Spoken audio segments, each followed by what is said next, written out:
एक दिन जब मैं अपने कॉलेज से घर आया तो मैंने देखा गेट के बाहर किसी आदमी के जूते निकले हैं। मैंने सोचा इस शहर में तो हमारा एक भी रिश्तेदार नहीं है, तो फिर मम्मी के साथ अंदर कौन है, जाकर देखता हूँ। घर के अंदर गया, मैंने मम्मी को आवाज़ दी। वो कहीं दिख नहीं रही थी।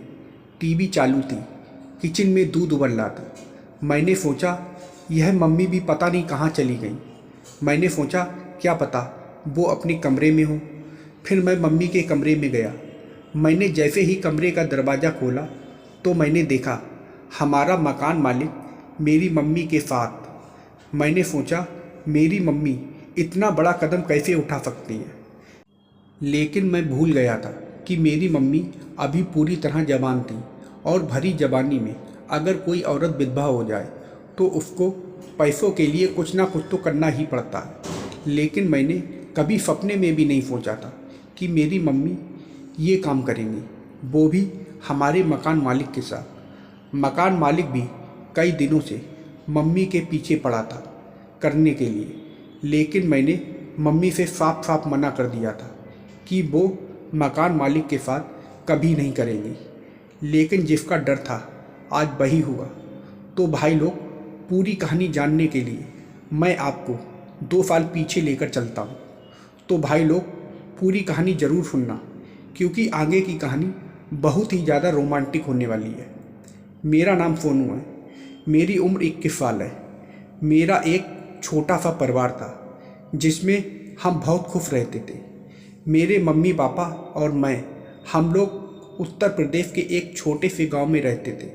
वहाँ हमारी थोड़ी सी ज़मीन थी जिस पर हम खेती करके अपना जीवन बसर करते थे। लेकिन हमारे गांव के प्रधान की नज़र मेरी ज़मीन पर थी। वो सभी गांव वालों की ज़मीन को छीनकर अपने कब्जे में कर लेता था।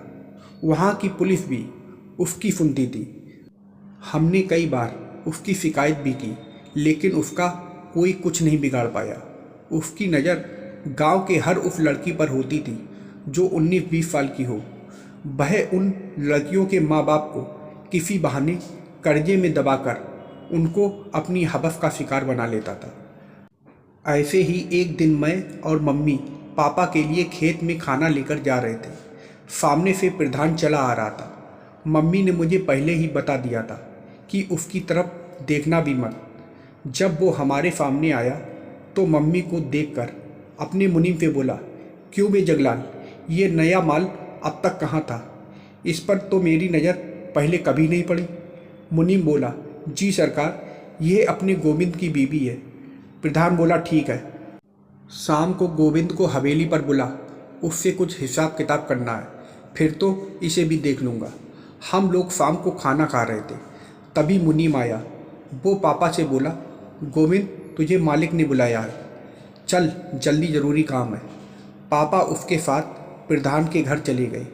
करीब 1 घंटे बाद पापा वापस आए। उनके चेहरे पर उदासी छाई थी। मम्मी पूछी, क्या हुआ जी?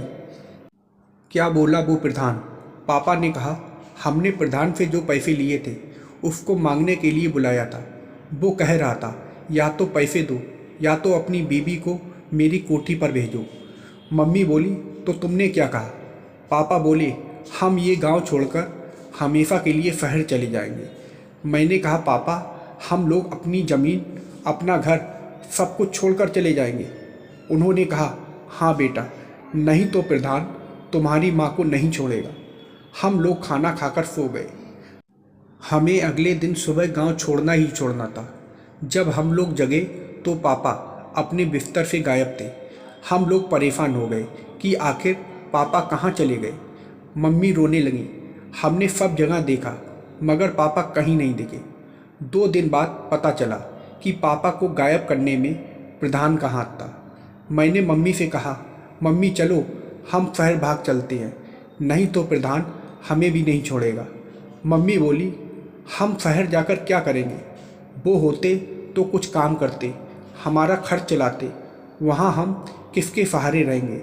मैंने कहा, मम्मी मैं काम करूँगा। हाँ मम्मी, मैं अपनी पढ़ाई छोड़कर काम करूँगा और आपकी सारी ज़रूरतें पूरी करूँगा। अगले दिन मैं अपनी माँ के साथ दिल्ली निकल गया। हमने एक छोटा सा कमरा किराए पर लिया। हमारा जो मकान मालिक था वो थोड़ा ठरकी टाइप का था। वो मेरी मम्मी को एक टक निहारने लगा। वो बोला, बेटा तुम्हारे पापा नहीं आए, तुम लोग अकेले रहोगे। ये सुनकर मम्मी की आंखों में आंसू आ गए। मैं उनको लेकर कमरे में चला गया। फिर बाहर से मकान मालिक बोला, बेटा मैंने कुछ गलत कह दिया क्या? मैंने कहा, नहीं अंकल जी, वो क्या है ना, मेरे पापा नहीं रहे, इसलिए जब भी कोई मम्मी के सामने उनके बारे में पूछता है तो मम्मी इमोशनल हो जाती है। अंकल बोले, सॉरी बेटा, मुझे पता नहीं था। मैंने कहा, कोई बात नहीं।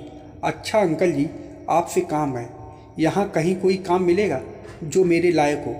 अंकल बोले, यहाँ तुम्हारे लायक तो नहीं, लेकिन तुम्हारी मम्मी के लिए काम ज़रूर मिल जाएगा। मैंने कहा, नहीं अंकल, मैं अपनी मम्मी को काम नहीं करने दूँगा। अगले दिन मैं काम की तलाश में निकल गया। मैंने बहुत खोजा लेकिन मुझे कोई काम नहीं मिला। जब मैं घर आया तो देखा मकान मालिक मेरी मम्मी का हाथ पकड़ ज़बरदस्ती कर रहा था। मैंने दौड़कर उसे पीछे किया। मैंने कहा, अंकल जी आप ऐसा क्यों कर रहे हो? मम्मी बोली, नहीं बेटा, ये कुछ गलत नहीं कर रहे थे, बल्कि ये तो मुझे काम के बारे में बता रहे थे। मैंने कहा, मम्मी ये तुम्हारा हाथ पकड़े हैं और तुम कह रही हो कि कुछ गलत नहीं कर रहे हैं। उसके बाद मकान मालिक वहाँ से चला गया।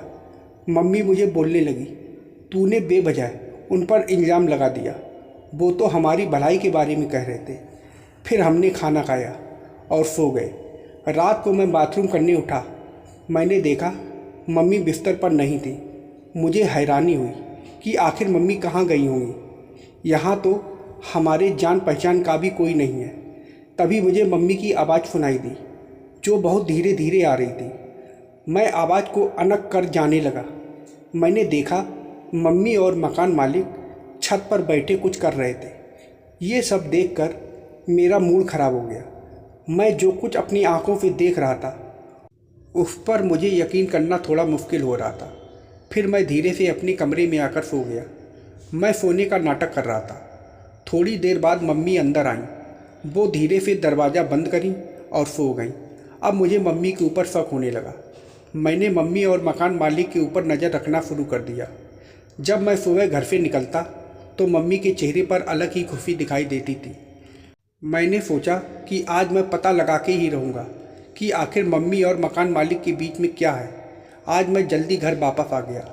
जब मैं घर आया तो देखा मकान मालिक का जूता घर के बाहर निकला था। मैं समझ गया था कि मकान मालिक और मम्मी ज़रूर कमरे में हैं। मैं छुपकर कमरे के पास गया और धीरे से कमरे का दरवाज़ा खोला। मुझे देखते ही मम्मी जल्दी जल्दी साड़ी समेटने लगी। मैं ये सब देखकर पागल सा हो गया। मैंने कहा, मम्मी मुझे तुमसे ये उम्मीद नहीं थी, तुम और अंकल के साथ। मम्मी बोली, बेटा पहले मेरी बात तो सुनो। मैंने कहा, मम्मी अब सुनने को क्या रह गया है, मैं जो नहीं चाहता था तुम वही कर रही हो। मम्मी बोली, तो इसमें गलत क्या है, मुझे काम करने दे और तू अपनी पढ़ाई पूरा करके कुछ बन जा। और ये कोई कठिन काम थोड़े है, बस साड़ी को फोल्ड करके डिब्बे में पैक करना है और इससे मुझे जो पैसे मिलेंगे उससे तेरी पढ़ाई पूरी हो जाएगी। भाई लोग, मम्मी साड़ी को फोल्ड करके डिब्बे में पैक करने का काम कर रही थी। तो दोस्तों, आप लोगों को यह कहानी कैसी लगी कमेंट करके ज़रूर बताइएगा और वीडियो को लाइक और सब्सक्राइब करना मत भूलिएगा। वीडियो को पूरा देखने के लिए आप लोगों का बहुत बहुत धन्यवाद।